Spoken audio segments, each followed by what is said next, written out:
A corrupt cop celebrated after wrongfully arresting a black woman, but his smug grin vanished the moment she spoke. His body stiffened, his breath hitched, and for the first time in his entire career, he felt real, unshakable fear. Because the woman he had just humiliated, paraded around in cuffs like a criminal, and dragged through the precinct as if she were beneath him, was his boss. The chief of police. The moment she said those words, his world collapsed. But let's rewind. Let's go back to the moment this officer, so high on his own power, decided that today would be just another day of flexing his authority over someone he thought couldn't fight back. Let's go back to when he saw her walking into the grand corporate building downtown, a place filled with executives, powerful men in tailored suits, and sleek glass offices that overlooked the entire city. He saw her and assumed she didn't belong. She had walked in with purpose, dressed in a sharp, tailored suit, her heels clicking confidently on the marble floor. She didn't hesitate, didn't look around nervously like someone who didn't belong. She walked straight toward the elevators, reaching into her bag for an access pass. But before she could swipe it, a strong, rough hand grabbed her wrist. "Where do you think you're going?" The words came out like a command, sharp, cutting, and filled with contempt. The kind of voice that doesn't ask, it demands. She turned, her eyes meeting the uniformed officer standing too close, his presence invasive, his stance confrontational. She didn't flinch. "Excuse me. I asked you a question. You got business in this building?" His eyes roamed her up and down, taking in her elegance, the confidence she carried, but his mind couldn't process it. It didn't fit into the narrow box where he placed people like her. "I do," she said, her voice even. "Now, if you'll excuse me," the grip on her wrist tightened. "You don't look like someone who should be here." A small crowd had started to gather. People glanced up from their phones, curious, some whispering. She exhaled, trying to keep her patience. "I have an important meeting. Please let go of my wrist." But he smirked. That smug, arrogant smirk. "Oh, I bet you do." And then he reached for his radio. "I've got a possible trespasser at the main lobby of the corporate tower. Suspicious behavior." Her mouth parted slightly. "A trespasser. Suspicious. Sir, this is unnecessary. I'm authorized to be here. Let go." But he wasn't listening. Because this wasn't about checking credentials anymore. This was about control. Power. The thrill of making someone who looked like her submit. "Hands where I can see them." The words rang out like gunfire, shocking even the bystanders. Her heart pounded. "You can't be serious," a sharp movement. Handcuffs clicking. The cold steel snapping around her wrists before she could react. The murmur of the crowd turned into gasps, hushed voices, muttered phrases like, "She didn't do anything," and "What the hell?" But the officer only grinned. "We'll figure this out downtown. Let's go."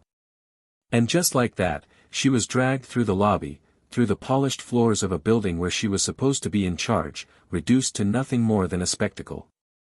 She could feel the eyes on her. The stares, the judgment, the whispered assumptions. A professional black woman, being paraded out in cuffs, while a white officer walked with his chest puffed up like he had just bagged a dangerous criminal. She didn't resist. Not yet. Because she knew something he didn't. And that was the beginning of his downfall. She kept her head high as they pushed through the doors and into the street, where even more people were watching. The officer was practically beaming as he placed her against the squad car, radioing in his so-called arrest. "Another one off the streets," he muttered under his breath, the satisfaction in his voice undeniable. And that's when she finally spoke. Clear. Cold. Powerful. "You just made the worst mistake of your life." He snorted, chuckling under his breath. "Yeah. And why is that?" She leaned in slightly, her expression unreadable. "Because I'm your boss." Silence. His grin flickered. Just for a second. What? She stared at him, unwavering. I am chief of police in this city. And you just arrested me. The blood drained from his face so fast it was almost impressive. And that's when everything changed. But the real question is, what happens to him next will leave everyone speechless. Before we begin this powerful story, we want to take a moment to say this loud and clear: Plow of Twist stands against all forms of racism and discrimination. We believe in justice, respect, and the power of truth. To every black viewer watching, know that your voice matters, your story matters, and you are valued. This story isn't just fiction, it's a reflection of the struggles many face, but also of the strength, resilience, and ultimate triumph of those who refuse to be silenced. Now, sit back and enjoy the story. And if you haven't yet, hit that subscribe button so you don't miss more powerful twists like this one. Let's begin. The city of Atlanta was alive with its usual rhythm: horns blaring, neon lights flickering against the glass windows of skyscrapers, and the constant hum of people moving with purpose. It was a city of contrasts.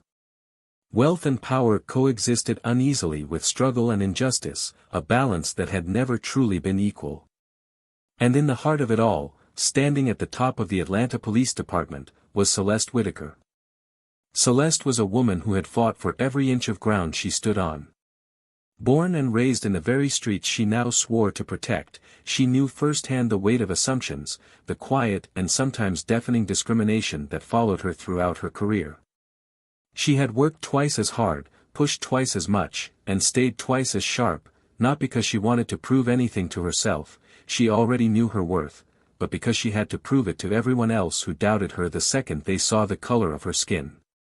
Her rise through the ranks hadn't been easy. It was a battlefield of silent dismissals, microaggressions disguised as concerns, and outright attempts to sabotage her. But she had climbed, step by step, from a rookie officer on the toughest beats of the city to a respected detective, then captain, and finally, after years of relentless dedication, the chief of police.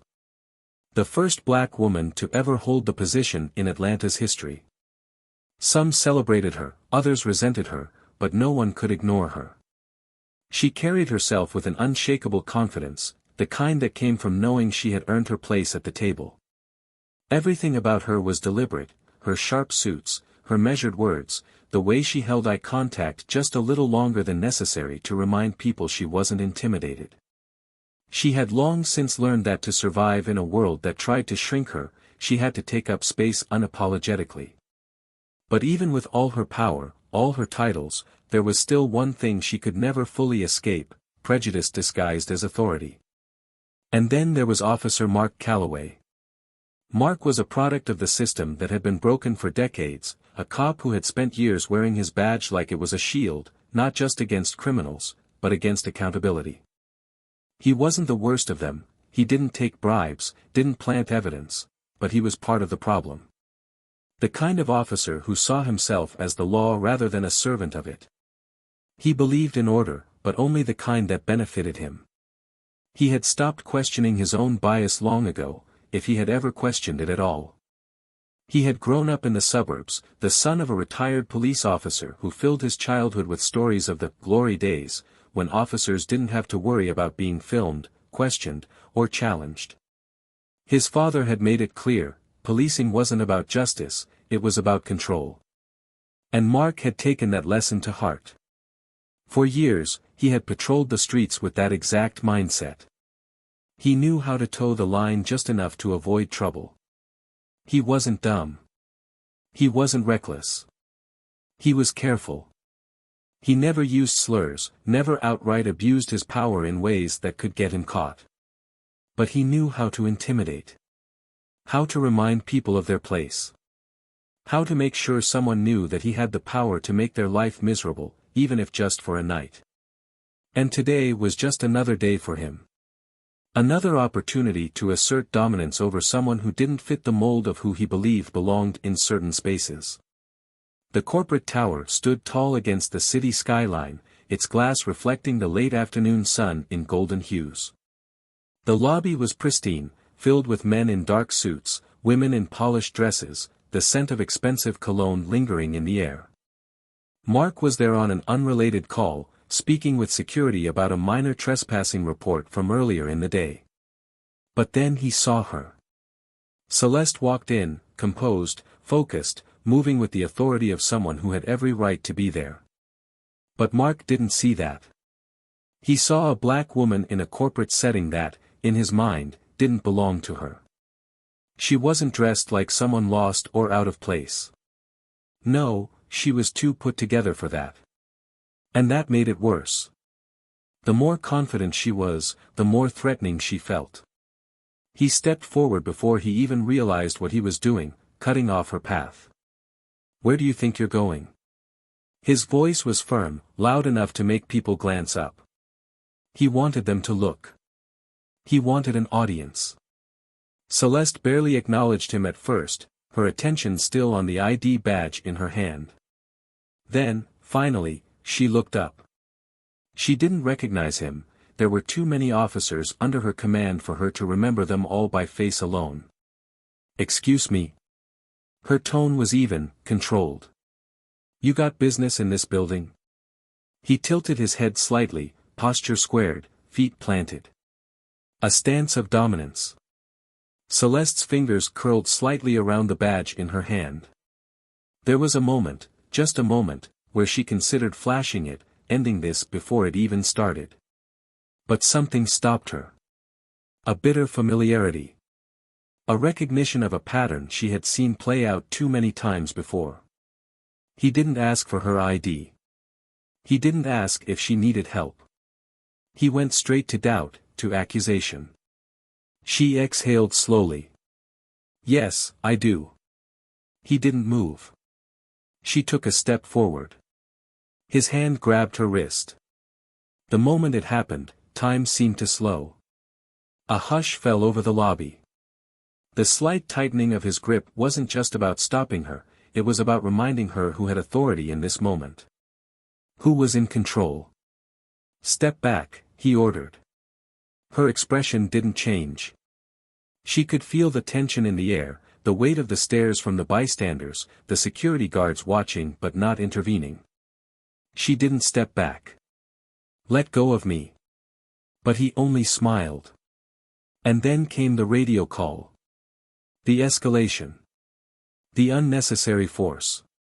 The handcuffs. The parade through the lobby.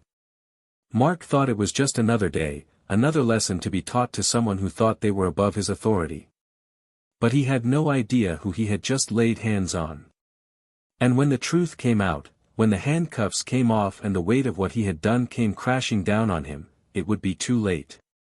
Because today, he wouldn't be the one giving the orders. Today, Officer Mark Calloway would learn what it felt like to lose everything in the blink of an eye. The cold steel of the handcuffs bit into Celeste's wrists as she sat in the back of the squad car, the world outside blurring past the window. The quiet murmur of the radio filled the silence, punctuated only by the occasional burst of static. Her heartbeat was steady, her breathing even, but beneath her composed exterior, something simmered. Not fear. Not panic.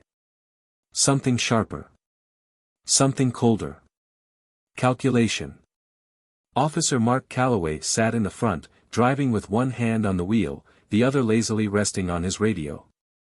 His reflection in the rearview mirror showed his satisfaction, shoulders squared, jaw set, a slight smirk at the corner of his lips. He thought he had won. Thought he had put someone in their place.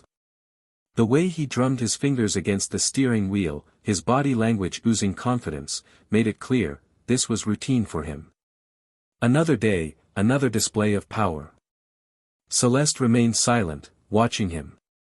Studying him. At a red light, Mark glanced at her in the mirror. "You know, you could have just answered me back there. Would have saved yourself a lot of trouble." His voice carried that same lazy arrogance, as if he were explaining something to a child. "Instead, you had to act like you run the place." She didn't respond immediately, letting the silence stretch long enough to make him shift uncomfortably.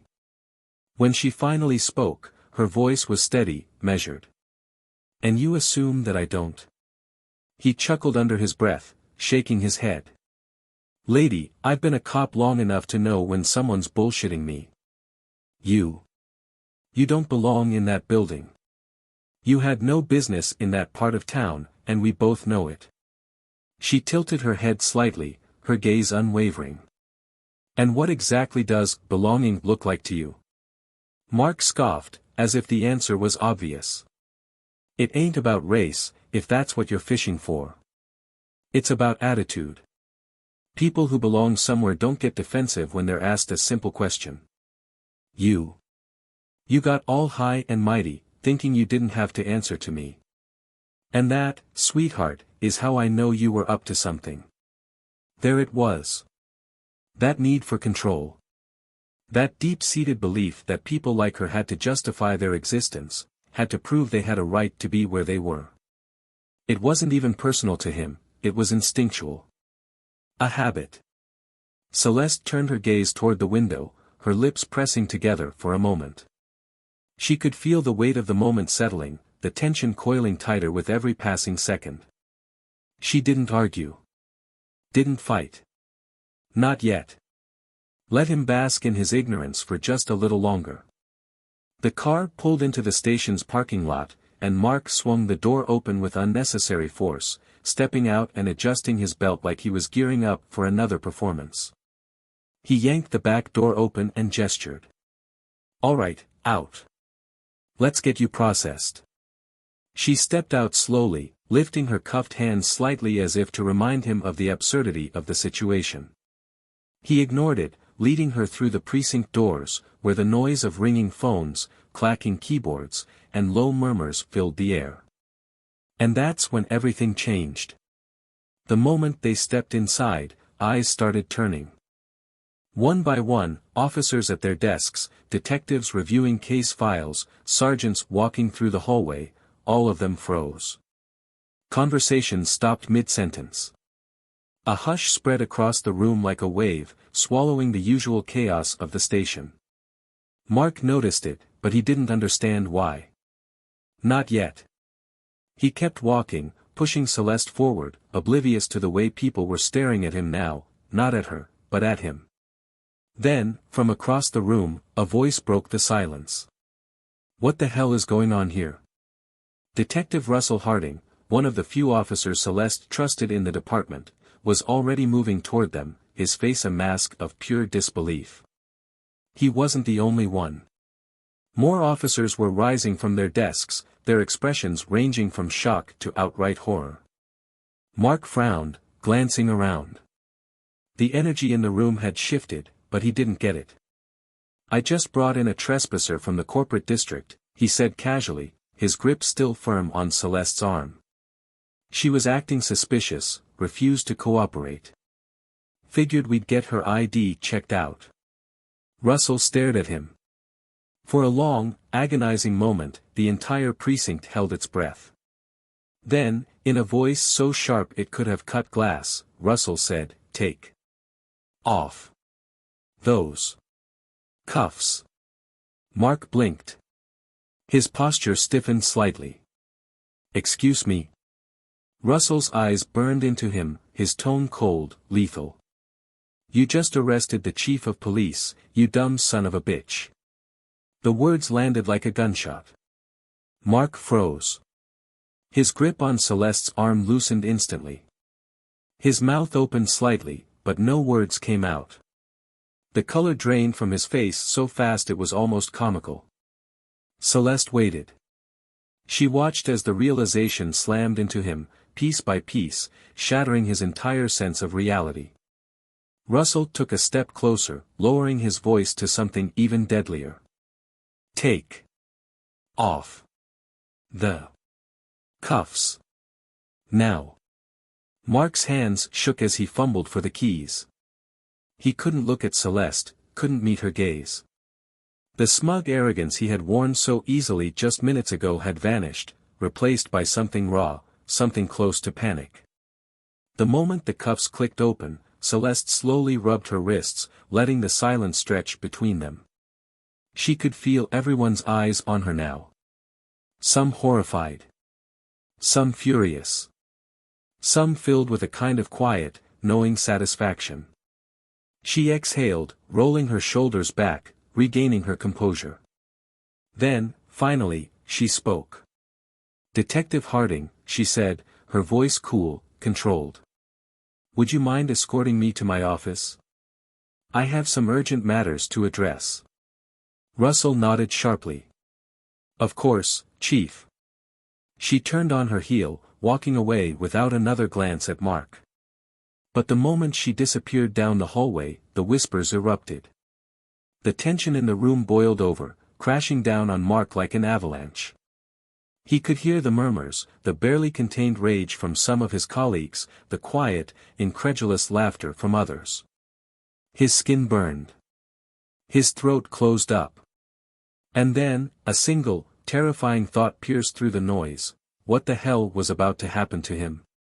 Mark Calloway sat in the interrogation room, his hands gripping the edge of the metal table so tightly his knuckles turned white. The fluorescent lights buzzed overhead, casting a stark, unforgiving glow on his face. His uniform suddenly felt too tight, the fabric rough against his skin. His mind was racing, trying to piece together what had just happened, but no matter how many times he replayed it in his head, the outcome was the same. He had arrested his own boss. And now, the walls were closing in. Outside, the precinct was alive with murmurs. He could feel the weight of it pressing against the door, whispers from officers who once slapped him on the back, the same ones who shared beers with him after shifts, now speaking his name like it was a curse. His badge, once a symbol of authority, now felt like a ticking time bomb on his chest. He kept waiting for someone to storm in and end him. Then, the door opened. Celeste Whitaker walked in with deliberate steps, her heels clicking against the floor. She was no longer in cuffs, no longer the silent woman forced to endure public humiliation. No, she was in control.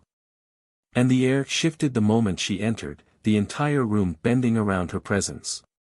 She pulled out a chair and sat down across from him, her movements unhurried, precise. The silence stretched, suffocating in its intensity. Mark swallowed hard. She finally spoke, her voice even, but carrying a weight that made his stomach drop. "You have no idea what you've done, do you?" Mark opened his mouth, but no words came out. His throat was dry. His pulse pounded in his ears. Celeste leaned forward slightly, folding her hands on the table. "Tell me, Officer Calloway. Walk me through it. At what point did you decide that I didn't belong?" His mouth felt like sandpaper. I thought," she tilted her head. "You thought. That's the problem, isn't it? You didn't ask for ID. You didn't question your own assumptions.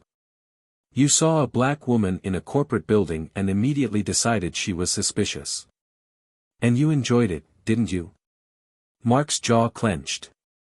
"That's not, I was just doing my job." Her laughter was quiet, but it sliced through the room like a knife. "Your job. Your job." Her eyes burned into him. "Your job was to serve and protect. But that's not what you do, is it? No. You police compliance. You enforce your own twisted version of who belongs and who doesn't. And today, you got sloppy." Mark's hands curled into fists, his nails digging into his palms. "I didn't know who you were." Celeste's expression remained unreadable. "And that's the only reason you regret it, isn't it?" She let the words hang in the air. "Because I had power. Because you finally met someone you couldn't control." Mark inhaled sharply, his chest tightening. "What do you want me to say? That I screwed up? That I should have handled it differently?" Celeste exhaled slowly. "I don't want you to say anything, Calloway. I want you to listen. Because this isn't just about me. It's about every person you've done this to who didn't have my title. Every black man you've stopped just because he looked suspicious. Every woman you've intimidated into silence. Every person who walked away from an encounter with you knowing that if they pushed back, you could ruin their life. Mark felt a pit form in his stomach. She continued, her voice sharper now. You've spent years getting away with it. But today, for the first time, there are consequences. His breath caught. Are you firing me? Celeste studied him for a long moment. Then, slowly, she shook her head. No, Calloway. That would be too easy. You don't just get to walk away. Not this time. He frowned, confusion flickering across his face. She leaned in, her next words dropping like an anvil. You're going to stay on the force. But you won't be in your cushy downtown patrol. No, starting tomorrow, you're being reassigned. His blood ran cold. Reassigned to where? Celeste's lips curled into something that wasn't quite a smile. West End. The precinct that actually needs police officers who serve their community instead of harassing them. The precinct where the people you've ignored, dismissed, and mistreated live. The precinct where the neighborhood knows your name now. Mark's stomach twisted. He knew exactly what that meant. West End wasn't like downtown. There, everyone would recognize him. Everyone would know what he had done. His voice was hoarse. You can't do that. Celeste raised an eyebrow. Can't I? I'm the chief of police. I can do whatever the hell I want. His body tensed, panic creeping in. They're gonna eat me alive out there. Celeste's gaze didn't waver. Then maybe you'll finally understand what it's like to walk into a place where people think you don't belong. Mark's breath was shallow. His mind was spinning, his future unraveling before him. He had thought the worst-case scenario was getting fired, walking away with at least some dignity. But this? This was worse. Celeste stood, smoothing out her suit. You want to keep your badge? Fine. But you're going to earn it. She turned toward the door, pausing just before stepping out. And Calloway? He swallowed. Yeah. She looked over her shoulder. Next time you decide to put your hands on someone, you better make damn sure they don't outrank you. With that, she walked out, leaving him alone in the cold, sterile room. His hands trembled against the table. His breath came in ragged, uneven bursts. And for the first time in his career, Mark Calloway felt powerless. Because he knew. He knew. Tomorrow, he was going to pay for everything he had ever done. The morning air in West End was nothing like the crisp, structured environment of downtown. The sterile glass buildings, the pristine sidewalks, the muted hush of wealth and privilege that coated the corporate district, none of that existed here. Here, life was loud. Life was real. Life did not apologize for itself. The streets pulsed with an energy that was both familiar and foreign to Mark Calloway. Street vendors arranged their carts, selling everything from homemade meals to bootleg DVDs. A group of teenagers laughed as they sat on their bikes, casually trading insults and handshakes.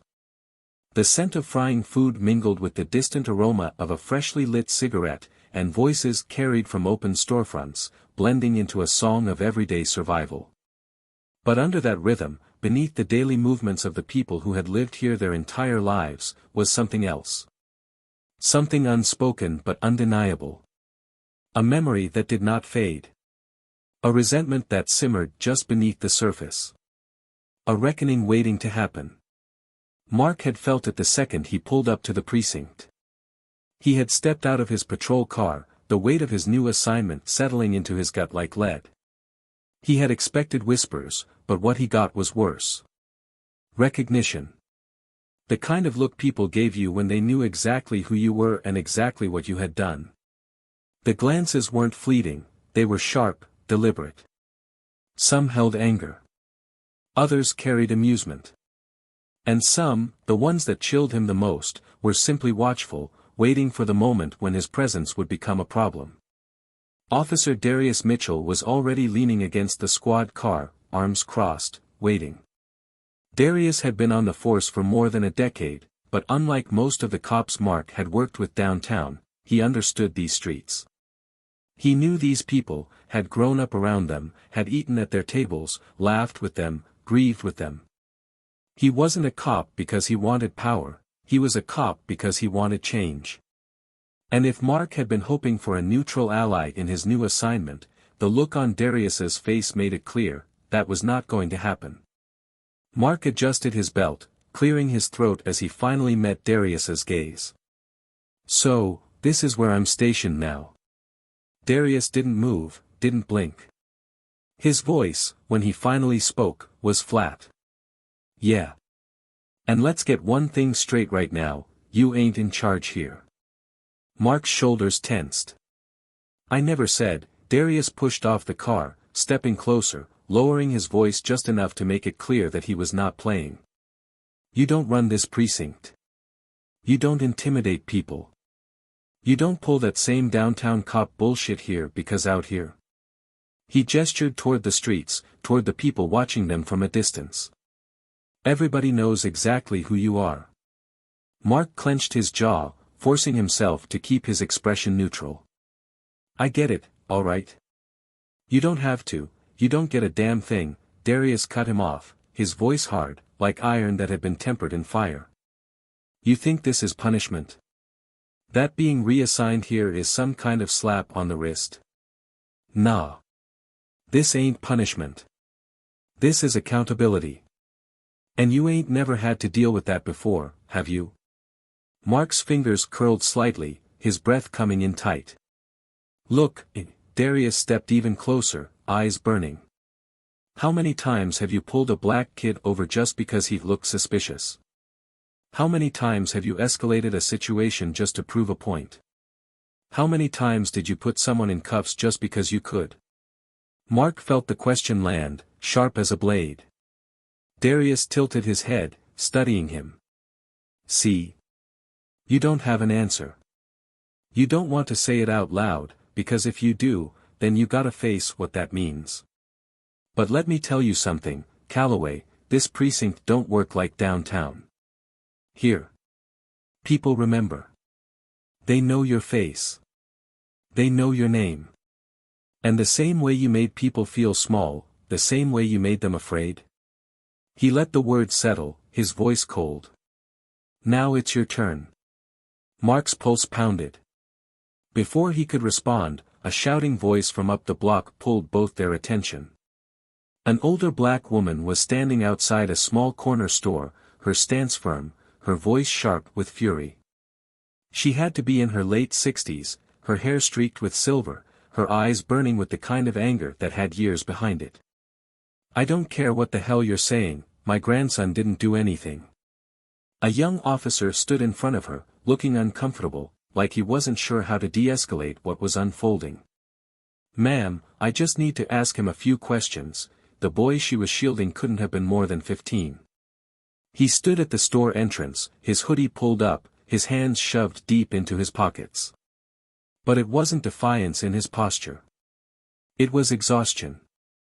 Mark and Darius approached, tension thick in the air. Darius spoke first. "What's going on here?" The young officer swallowed. The store clerk called it in. Said this kid was hanging around the entrance for too long, acting suspicious. Thought he might be, casing the place." Darius inhaled sharply, his body going rigid. Mark felt something twist in his chest. The grandmother turned her sharp gaze toward them. And then, her eyes landed on Mark. The shift was immediate. Her breath hitched. Her lips parted slightly, and her expression became something that sent a cold wave of realization through his body. "I know you," she said. Mark's heart stopped. The way she said it, slow, deliberate, filled with something heavy, made every nerve in his body tense. "I seen your face all over the news," she continued, voice thick with something that was more than anger. "After what you did to that woman. You think you can just come here and pretend you ain't that same man? That we'll just forget." Mark couldn't breathe. The boy looked at him now too. He studied Mark with quiet intensity, his gaze carrying something that made Mark feel exposed in a way he never had before. And in that moment, something clicked. Mark saw himself in the kid's eyes. Saw every time he had stopped a teenager just like him. Every time he had forced a young black boy to prove his innocence before he even had a chance to speak. Every time he had let his assumptions dictate his actions. The boy lifted his chin slightly, his hands still in his pockets. "You gonna put me in cuffs too?" Mark opened his mouth. Nothing came out. The silence that followed was loud. A silence filled with history. With injustice. With something deeper than words could name. Darius sighed heavily, breaking the moment. "We're done here."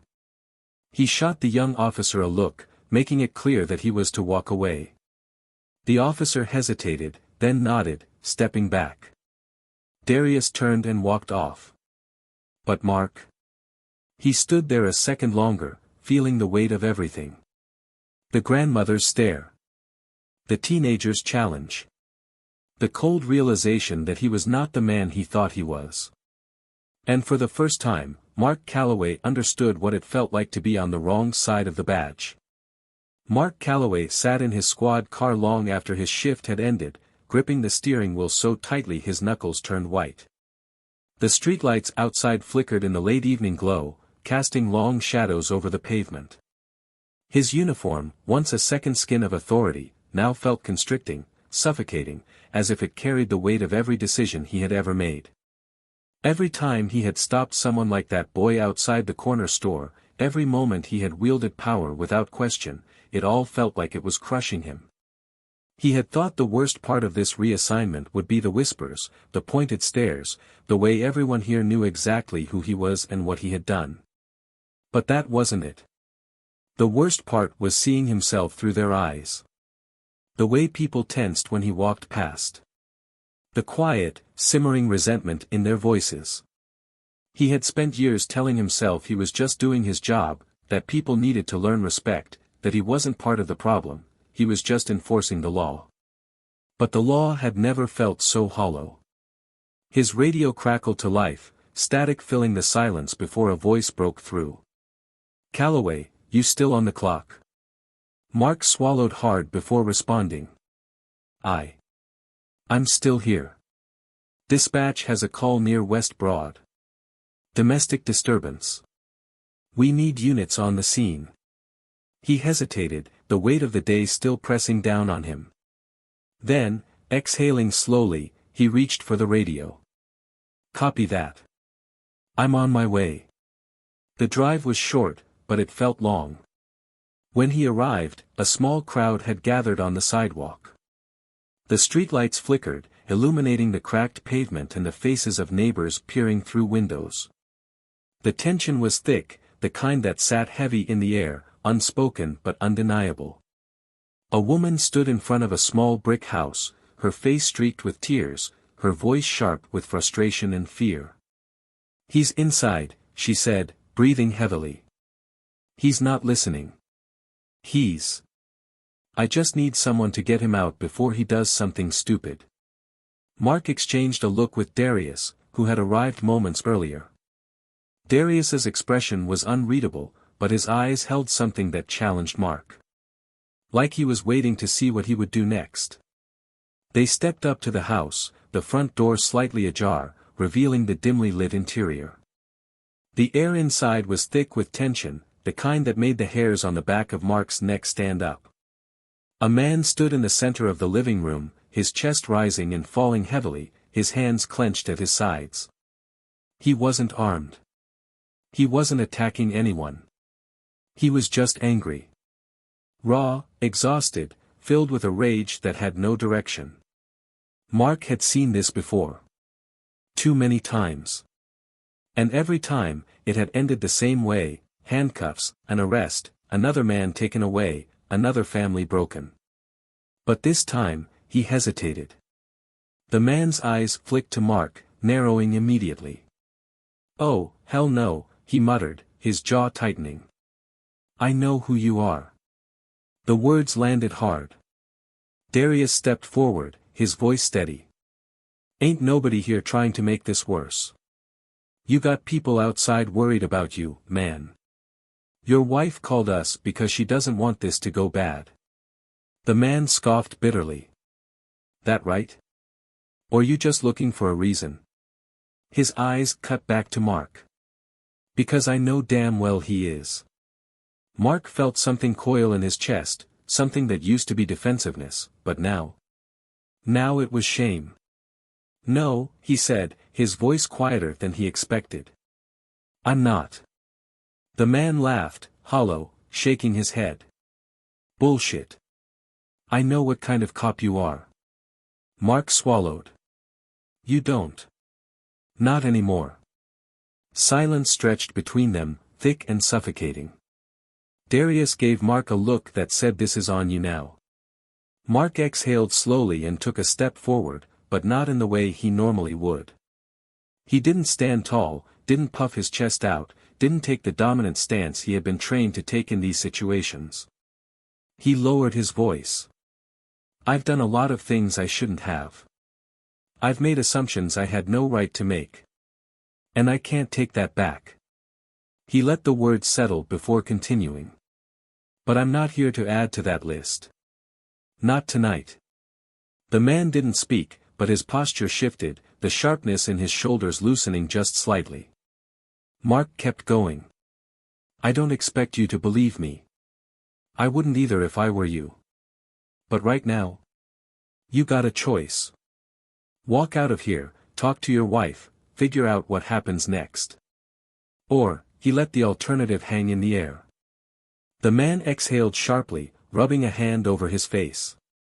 For the first time, he looked tired rather than just angry. Darius nodded. Ain't nobody trying to take you in tonight. But you gotta make the call yourself. The room felt frozen in that moment, a breath held too long. Then, slowly, the man nodded. Mark took a step back, giving him space. No cuffs. No force. Just a man making a choice for himself. As they stepped out onto the porch, the crowd that had gathered watched with cautious eyes. Some looked surprised.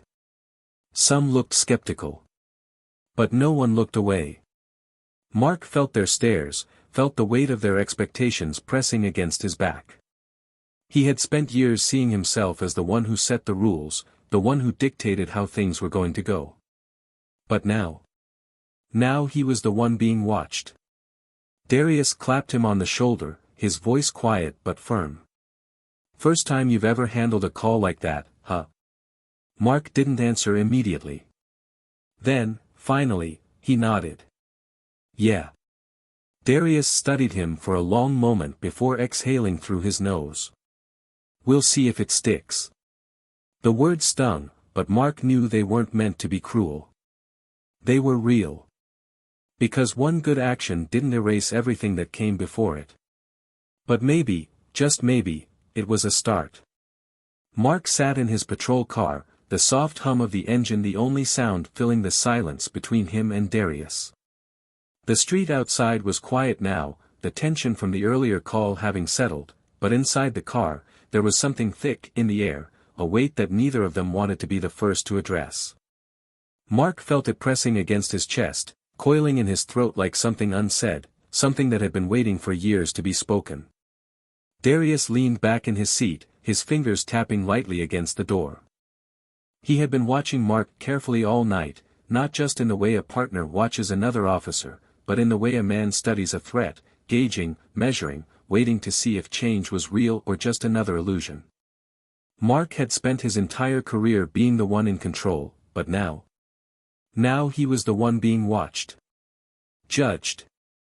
Held accountable in ways he never had been before. Mark exhaled heavily, gripping the wheel before finally speaking. You don't think it matters, do you?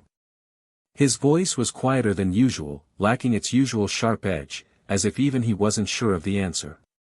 What happened back there? The fact that I didn't escalate. That I didn't put cuffs on him. You don't think it means anything?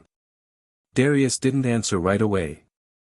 He let the question settle, let it breathe, as if he wanted Mark to feel the weight of it before he responded. Finally, he turned his head slightly, looking at Mark with an expression that wasn't angry but wasn't forgiving either. "You want me to say you did good?" His voice was calm, steady, but laced with something sharp underneath.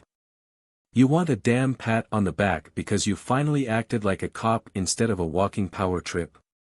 He shook his head, exhaling through his nose. "Nah, Calloway. You don't get that. Not from me. Not from them. Not yet." Mark clenched his jaw, looking away. He should have expected that. Maybe he had. But hearing it out loud still landed like a punch to the gut. Darius kept going, his tone unrelenting. "You don't get to act like one decent call makes up for all the shit you pulled downtown. One moment of doing the right thing doesn't erase the years of damage you did, man. People don't forget. And they shouldn't." He leaned forward slightly, his voice dropping lower.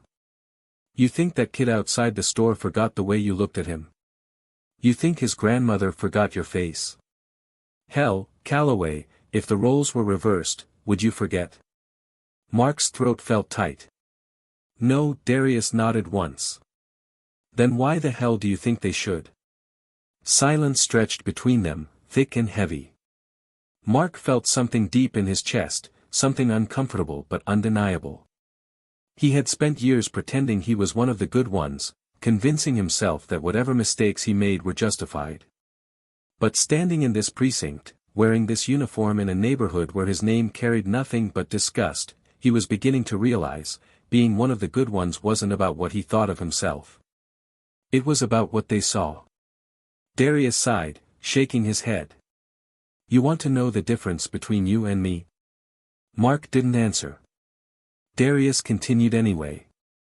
"I put this badge on every day knowing that when I take it off, the world don't see me as a cop first. They see me as a black man. Same as any other brother walking down the street. You." He let out a dry chuckle. "You've been walking around your whole damn life thinking that badge made you untouchable. Thinking that uniform gave you power, respect, control. And the second it don't? The second people look at you like you're the problem. You don't know what the hell to do with yourself." Mark swallowed hard. The words stung because they were true. Darius kept going, not out of cruelty, but because he needed Mark to understand. "You got a taste of it now. A fraction of what people out here feel every damn day. But the difference? You still get to take that uniform off at the end of the shift. You still get to decide whether or not you keep wearing that badge. You still have a choice." Mark shook his head slightly. "You think I should walk away?" Darius studied him for a long moment before speaking. "I think you need to figure out if you're wearing that badge for you or for them." He let that sit between them before finally pushing the door open and stepping out of the car. "But don't expect anyone to forgive you just because you're having a crisis of conscience." Mark sat there for a long time after Darius left, staring at the empty passenger seat. His mind was racing, tangled with thoughts he had spent years avoiding. When he finally got home, the apartment felt different. Quieter. Or maybe he was just hearing things differently now. He stood in front of his bathroom mirror, looking at his own reflection, seeing himself in a way he never had before. The uniform, the badge on his chest, it had once been his identity. It had been everything. But now, it just looked like fabric and metal. Just a job. Just a symbol that only meant as much as the man wearing it. And for the first time, Mark didn't know if he deserved to wear it anymore. He exhaled slowly, gripping the edge of the sink. The weight of everything sat on his shoulders. His choices. His past. The things he couldn't take back. Tomorrow, he would wake up and put the uniform back on. But for the first time in his life, he wasn't sure if he was wearing it for the right reasons.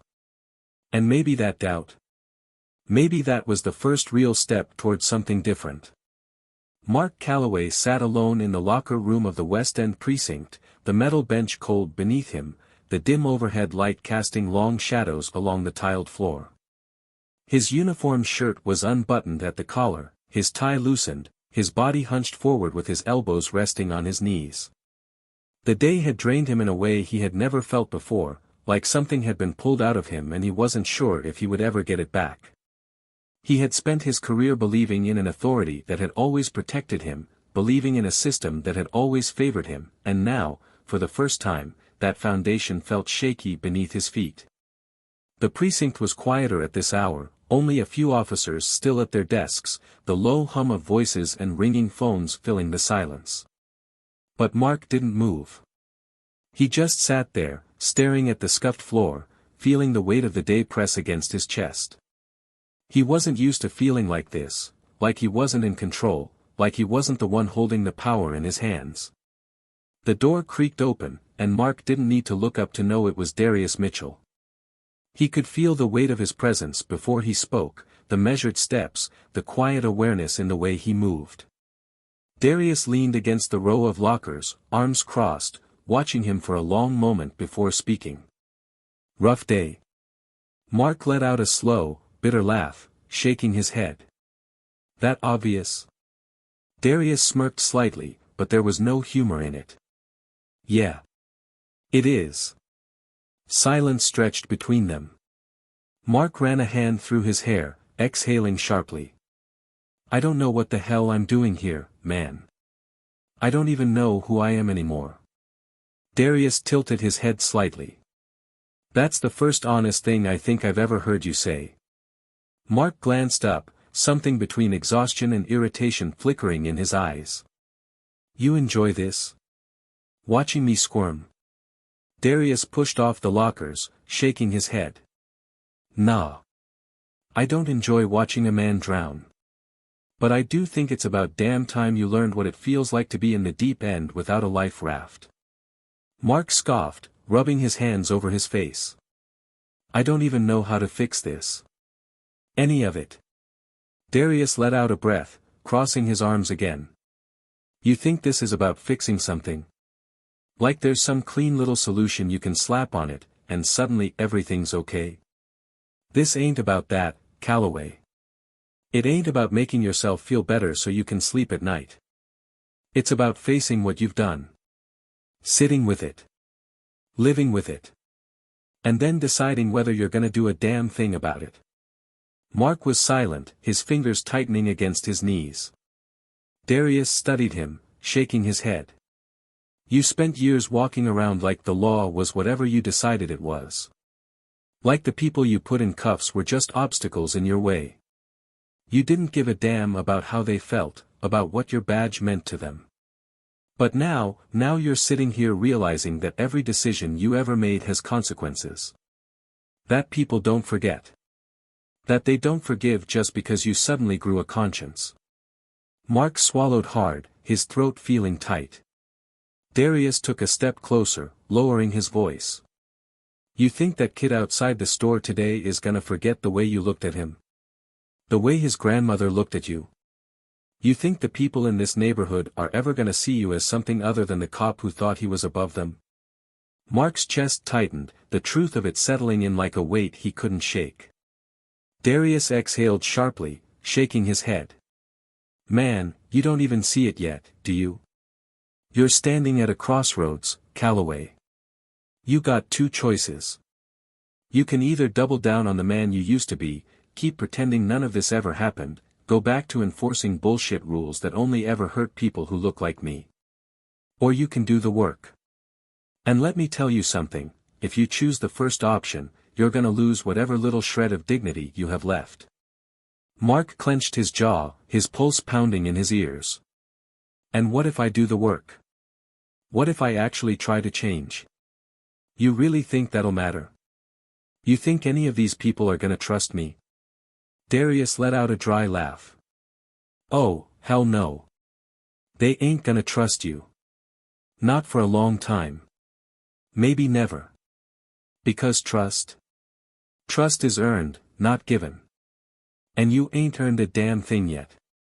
Mark exhaled sharply, his shoulders sagging slightly. Darius watched him for a long moment before shaking his head. But I'll tell you this. If you wake up tomorrow and decide to keep showing up, to keep doing better, to start listening instead of talking, that'll be the first step towards something real. It ain't redemption. It ain't forgiveness. But it's something. Mark felt something in his chest crack, something he had been holding onto for too long. For the first time in his life, he wasn't the one in control. He wasn't the one giving the orders.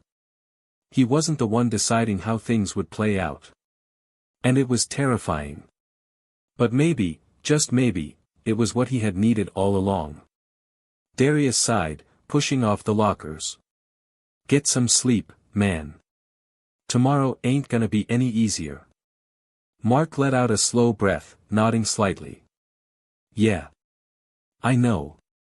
Darius studied him for a long second, then gave him one last look before walking out of the locker room, leaving Mark alone with his thoughts.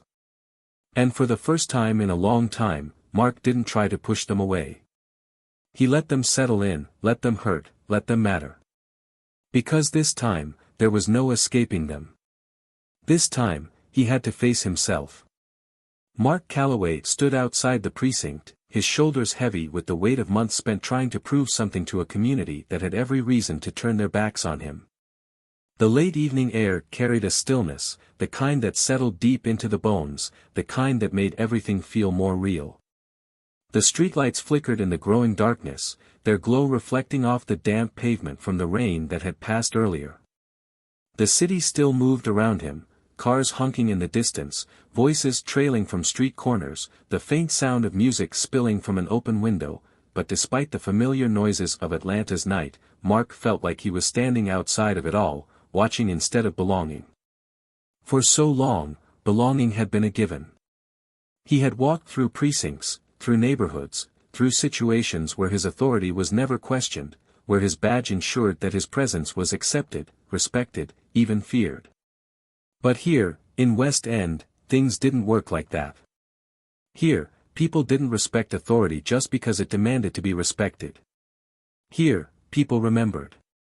They remembered every wrong done to them, every abuse of power, every moment that proved the system was not built for them, only against them. And Mark had been part of that system. At first, he had thought he could prove himself through actions alone. Show up, do his job, avoid confrontation, keep his head down. But it hadn't been that simple. Trust wasn't something you earned by just existing differently, it was something you had to fight for, something that took time, effort, and a whole lot of humility. And if there was one thing Mark had learned, it was that humility was a painful thing to acquire when you had spent your life believing you were always in the right. Across the street, he noticed a figure leaning against a light post, hands shoved deep into the pockets of a worn hoodie. It was the boy from the corner store, the one whose grandmother had cursed Mark's name like he was the devil himself. The kid had been watching him ever since that day, appearing every now and then like a shadow Mark couldn't quite shake. He never said anything, never approached. Just watched, waiting for Mark to show his true colors, waiting for proof that this so-called change was just another lie. But tonight, something was different. The boy wasn't just watching, he was moving. Slowly, hesitantly, like he wasn't entirely sure if this was a good idea but had already committed to it. He stopped a few feet away, hands still buried in his hoodie, his expression unreadable. The tension between them was thick, heavy with history, though they had barely exchanged more than a handful of words before now. Mark didn't push. He didn't speak first. He had learned, painfully, that sometimes the best thing he could do was wait. After a long pause, the boy shifted slightly, tilting his head. "You still working here?" The question was casual, almost lazy, but there was an edge beneath it, something testing. Mark let out a slow breath, rolling his shoulders. "Yeah. Guess I am." The boy studied him, his gaze flickering with something unreadable. Another pause stretched between them, and then, finally, he nodded once. "Good." It was a single word. A small thing. But to Mark, it felt enormous. The boy didn't wait for a response. He just turned and walked away, disappearing back into the rhythm of the streets, but Mark didn't need anything more. He had learned that change wasn't about grand gestures, it was about small moments. It was about patience. About showing up, even when no one was clapping for you. Later that night, sitting in his car outside his apartment, Mark stared at his reflection in the rearview mirror. The face staring back at him was the same, but he was not. He didn't know what he had expected when Celeste had reassigned him to this precinct, maybe to serve his time, to get through it, to eventually go back to the version of himself that had existed before all this. But now he realized that version was gone. And the person left in his place? He still wasn't sure who that was. Across the city, Celeste Whitaker sat in her office, watching the city lights flicker outside her window. She had kept an eye on Calloway, had watched from a distance as he stumbled through the difficult process of learning what it meant to actually be held accountable. She had seen plenty of men in his position before, men who put on apologies like they were just another uniform, men who begged for forgiveness but refused to change, men who wanted the redemption without the work. She had assumed Mark would be the same. But he hadn't asked for forgiveness. He hadn't asked for anything, actually. He had just shown up, every single day, and done the work. And while she wasn't ready to believe in him yet, she was willing to acknowledge one simple truth. Not many men in his position ever got this far. Mark Calloway had once believed that his badge made him untouchable, that power was something he had earned just by wearing it. But now, he understood something deeper. Power wasn't about control. Power was about responsibility. Respect wasn't about force. Respect was earned, not demanded. Justice wasn't about keeping people in line. Justice was about fairness. Mark would never be able to undo the harm he had caused. He would never be able to erase the choices he had made. And maybe he would never truly deserve the trust of the people in this community. But he could still show up. He could still listen. He could still try. And sometimes, trying was the only thing that separated a lost cause from something worth saving. Now, let's take a moment to think. What do you believe redemption looks like? Do you think someone who has spent years abusing their power, using authority as a weapon, can ever truly change? Can the people they've hurt ever trust them again? And more importantly, should they? Mark Calloway's story isn't one of instant forgiveness. It isn't a fairy tale. It's the story of a man who had to be broken to finally understand what it felt like to be on the other side. So now I ask you, what would you do? Would you give someone like Mark a second chance? Or are some mistakes too big to come back from? Drop your thoughts in the comments. Let's have this conversation. And if this story made you think, if it made you feel something, then make sure to hit that subscribe button for more powerful tales just like this one. This is Tales of Twist, and I'll see you in the next one.